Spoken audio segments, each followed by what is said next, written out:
Les beaux parleurs, avec Jonas Schneider.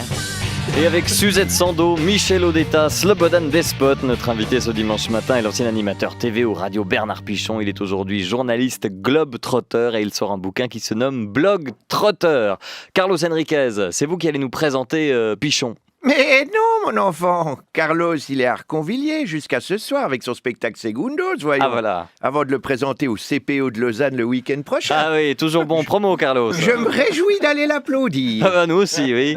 Mon petit Bernard, tu te souviens de moi? Je suis Madame Nicolier, ton ancienne maîtresse d'école enfantine dans le quartier de Chailly. Madame Nicolier. Ouais, c'était quartier de Chailly à Lausanne. Tu as fait le tour du monde et 70 ans plus tard, on se retrouve à quelques mètres de ton ancienne école.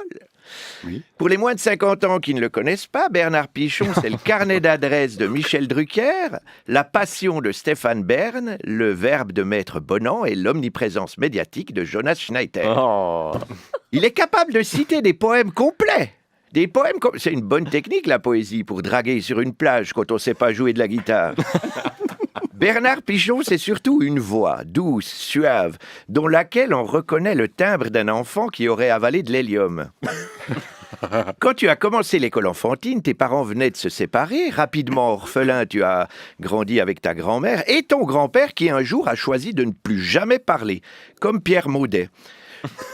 Une enfance pas facile dont tu arrives à dire que ce n'était tout de même pas celle de Cosette. C'est peut-être d'avoir écouté tous les malheurs des gens à la radio qui t'a endurci. Enfant, tu as manqué toute une année scolaire pour aller jouer dans des pièces radiophoniques à la TSR. Tu touchais 5 francs par jour.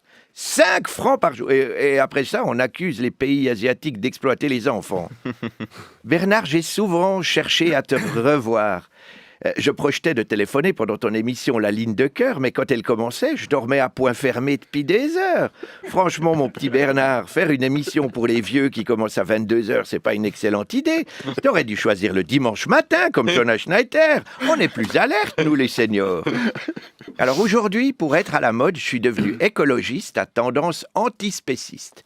Et à ce titre, mon petit Bernard, je dois te blâmer. Ouh, la vilaine gommette! Durant toute ta carrière, tu n'as cessé d'exploiter des animaux pour ton petit profit personnel. Des exemples? Toutes tes émissions. Les oiseaux de nuit. Oh, pauvres oiseaux, obligés de travailler la nuit. Dans cette émission, tu as interviewé de nombreuses stars dont certaines sont encore vivantes aujourd'hui. Je crois. Autre exemple de torture infligée aux animaux, Blanche et Gaspard. Une oie et un renard, son principal prédateur, que tu n'hésitais pas à faire cohabiter sur un plateau de TV sans te soucier du carnage qui risquait d'avoir lieu. Blanche et Gaspard qui chantaient la confiture de limace. De la confiture de limace, Bernard, pauvre limace. Quelle agonie. D'autres exemples encore, Basile et Pécora, une brebis qui vit avec un loup qui n'a même pas le droit de la dévorer malgré son instinct. Les petits loups. Là, c'est carrément des enfants loups dont tu te servais pour t'enrichir jour après jour. Et le sommet, Dodu Dodo, un animal aujourd'hui disparu dont tu as exploité le dernier représentant jusqu'à ce que mort s'en suive. Mon petit Bernard, on n'a pas le droit de maltraiter les animaux, hein? Tu n'as jamais bu d'alcool, ni fumé, ni pris de drogue. Chose qui serait totalement impossible pour une personne travaillant à la radio-télé-romande aujourd'hui. Le seul abstinent à la RTS, c'est Jonas Schneider. Oui, il n'a jamais mangé. Mais bon, en ne buvant jamais d'alcool, ça t'évite de boire du chasselas. Et tu ne connais pas ta chance. À propos de chasselas, en racontant un de tes voyages, tu as dit que tu étais tombé amoureux de la Birmanie où on fête le Nouvel An avec un tuyau d'arrosage et un petit peu d'eau, alors qu'en Suisse, et je te cite, « Quand on fait la fête, on a besoin de choses énormes pour se réjouir. » T'aurais pas pu le dire avant que la fête des vignerons fasse un déficit de 16 millions cet été? Non mais pour la prochaine fête des vignerons, propose-leur tes tuyaux d'arrosage. Tu passes ta retraite... Oups, là, tu détestes ce mot, pardon.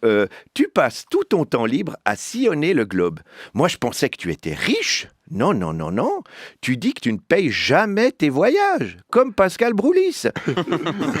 On te sponsorise pour voyager, tout en te laissant libre de dire sincèrement tout ce que tu penses des pays que tu visites. comme Claude Béglé en Corée du Nord. Tu précises encore que tes voyages ne sont pas des vacances, mais du travail. Preuve en est Globetrotter, le magnifique livre que tu nous présentes aujourd'hui, des photos que tu as prises aux quatre coins du monde. Dis-moi, mon petit Bernard, ça ne te dérange pas, tous ces trajets en avion, hein? Ça ne te dérange pas de venir parader au beau-parleur en face de notre animateur, auteur de Écolo à profit, qu'on appelle déjà dans les coulisses du prix Nobel de la paix, Jonas Thunberg? En même temps, c'est assez normal de répandre du kérosène sur toute la planète quand tes initiales sont celles du plus grand groupe pétrolier du monde.